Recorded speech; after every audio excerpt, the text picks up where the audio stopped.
Bonsoir à vous tous. Merci d'être encore en notre compagnie dans le programme du soir sur New World Info. Nous débutons avec le décryptage de l'actualité. Ce soir, on ira au Cameroun évoquer donc l'examen de ce projet de statut spécial pour les régions anglophones en crise. Les députés camerounais ont commencé à examiner vendredi un projet octroyant un statut spécial aux 2 régions anglophones du Cameroun où se déroule depuis plus de 2 ans un conflit meurtrier opposant l'armée à des séparatistes. Il s'agit de la principale recommandation adoptée par les participants d'un grand dialogue national convoqué par le président Biya début octobre pour mettre fin à cette crise qui a fait plus de 3000 morts. Nous en parlons ce soir avec Mamadou Diouf pour y voir plus clair. Bonsoir Mamadou Diouf. Bonsoir Samuel. Alors c'est l'une des recommandations, donc comme je le disais, de ce dialogue, grand dialogue national d'octobre dernier. Ça veut dire qu'on peut clairement dire aujourd'hui que le président Paul Biya est véritablement dans la logique de trouver une solution à la crise anglophone. Est-ce qu'il est dans une logique de trouver une solution à la crise anglophone? En tout cas, l'opposition camerounaise en doute. Puisque, au sortir de ce dialogue, les gens avaient demandé pas que ça, les gens voulaient que ce problème soit résolu d'abord, avant qu'on aille vers des élections. Et quand vous regardez l'agenda du président, on a annoncé d'abord les élections. Le SDF a décidé de boycotter les élections. Le MRC, ensuite, de Maurice Kamto, a décidé de boycotter les élections. On crée une session extraordinaire au niveau de l'Assemblée pour discuter d'une question qui a été posée comme condition par ces partis avant qu'on aille vers les élections. Est-ce qu'on n'est pas encore dans le jeu politicien?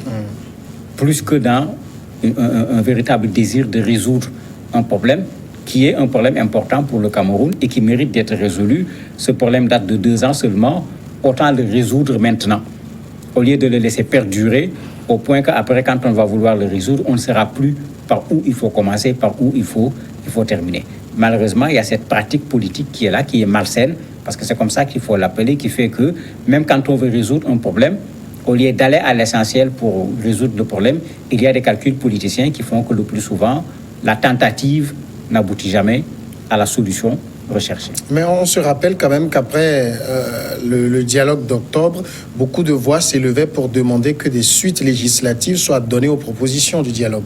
Effectivement, puisque c'était une des conditions qu'avait imposé en particulier le SDF en disant que pour dialoguer, il faut qu'on nous assure qu'après le dialogue, les résolutions seront applicables.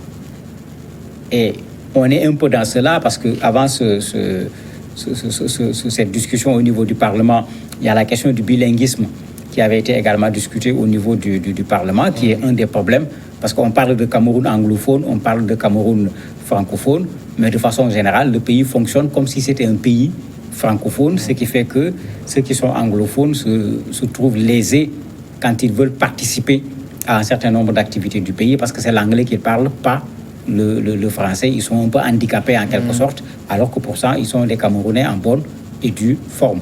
Et quand on mettait ensemble les 2 Camerouns, on savait parfaitement qu'il y en avait qui étaient anglophones et d'autres qui étaient francophones.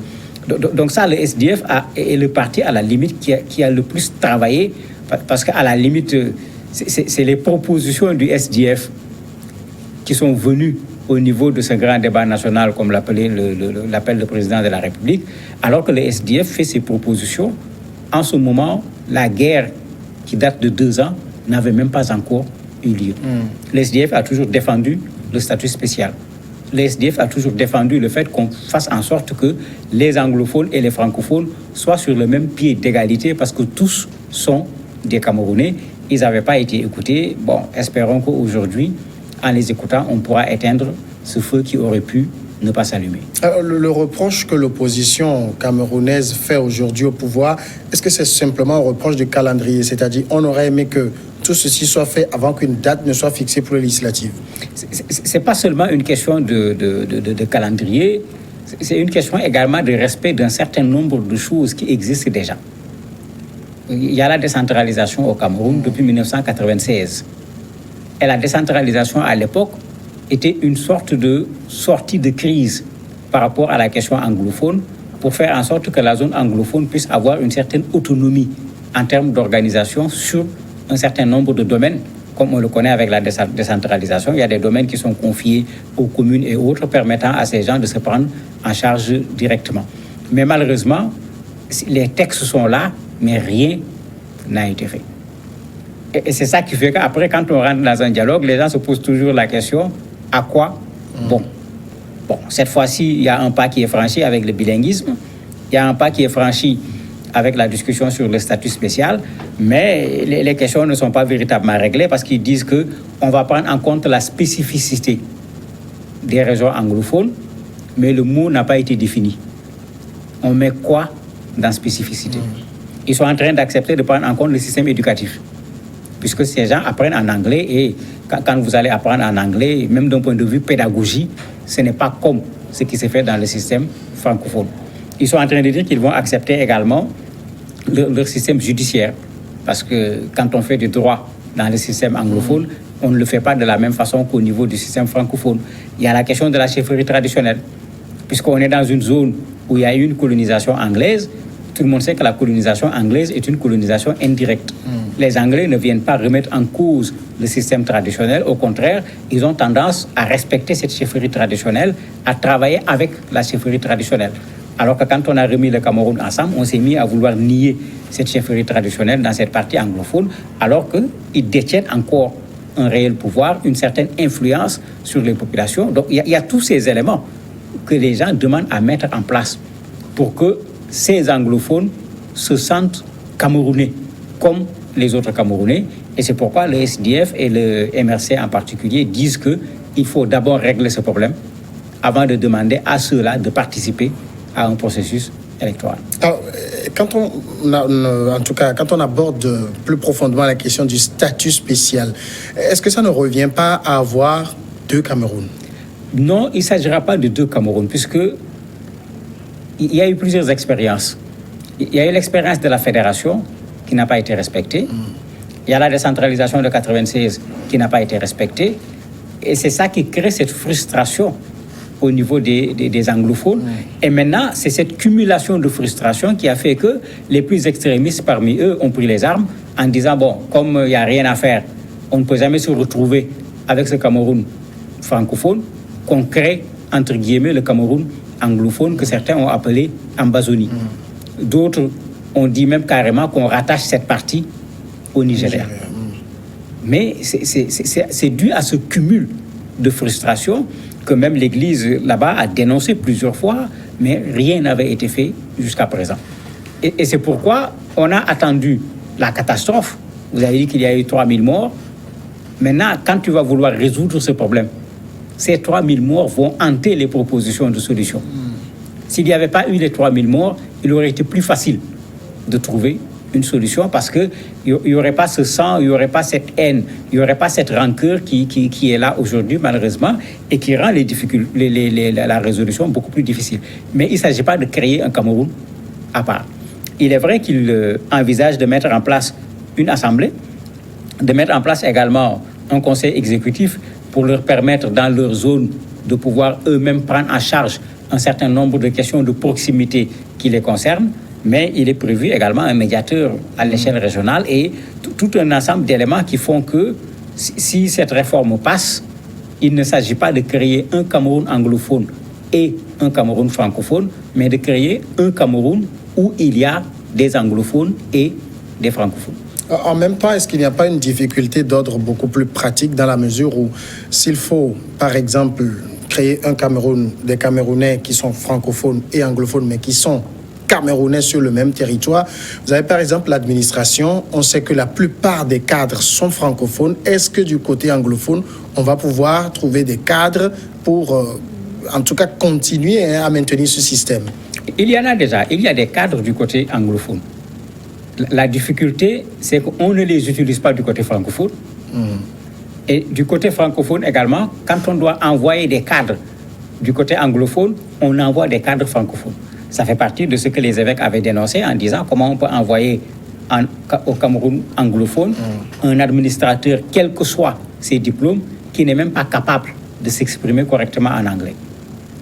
Les populations vont s'adresser à ce responsable de l'État en quelle langue? Et le projet de loi dont je parlais, qui pose le problème du bilinguisme, va résoudre ce problème.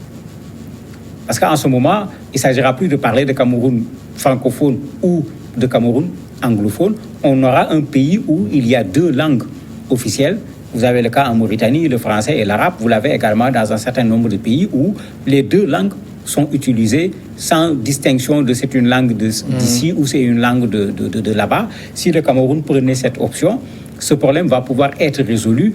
Les anglophones pourront servir dans l'espace francophone, tout comme les francophones vont pouvoir servir dans l'espace anglophone. Alors, jusqu'à présent, est-ce qu'au niveau des revendications portées par les mouvements sécessionnistes, ils se sont déjà prononcés en faveur de ce qui est en train de ce projet de loi étudié à l'Assemblée? Non, ils ne se sont pas prononcés parce qu'eux, ils avaient posé d'autres conditions. Parmi les conditions, il y a leurs leaders qui sont emprisonnés, il y a les populations qui sont déplacées, il y a l'armée qui est sur la zone. Ils avaient demandé un cessez-le-feu, un retrait de l'armée de certaines zones, un retour des populations, la libération de leurs leaders, etc. Donc ça fait qu'eux n'ont pas participé à ce grand débat national qui a été initié par le président Paul Biya. Donc eux, ils sont dans leur posture plutôt de lutte armée que dans une posture actuellement de négociation parce qu'ils considèrent que les conditions pour la négociation ne sont pas réunies. Le SDF n'a jamais été pour les armes. On comprend parfaitement que le SDF ait participé à ce débat pour défendre les idées qu'ils ont toujours eu à proposer pour le Cameroun et ce sont leurs idées qui ont effectivement triomphé au niveau de ce grand débat. Mais ces idées ne sont pas non plus partagées par les séparatistes. Non. Au niveau du Cameroun anglophone, il n'y avait jamais eu de séparatisme. Il y avait juste quelques mouvements embryonnaires, mais qui n'avaient jamais été pris au sérieux. C'est il y a 2 ans que ces mouvements ont pris de l'ampleur et aujourd'hui, ces mouvements sont en train de prendre le dessus sur le reste. Le SDF est un parti qui se retrouve aussi bien au Cameroun, dans la partie anglophone du Cameroun, que dans la partie francophone du Cameroun. Le SDF n'est pas pour une partition du Cameroun. Le MRC de Maurice Kamto également, même chose. Même quand ils disent on ne va pas aller aux élections, ils disent c'est parce qu'on refuse d'aller vers des élections où on va dire que c'est la partie francophone du Cameroun qui a organisé des élections. La partie anglophone n'en a pas organisé. C'est comme si on cautionne une bipartition du pays. Donc ces gens-là sont très loin des positions de ces extrémistes, si on peut les appeler ainsi, qui veulent couper la partie anglophone du Cameroun. Mamadou Diouf, merci d'avoir répondu à nos questions. C'est moi qui vous remercie. Nous marquons maintenant la pause et puis juste après, on va recevoir l'invité de ce soir.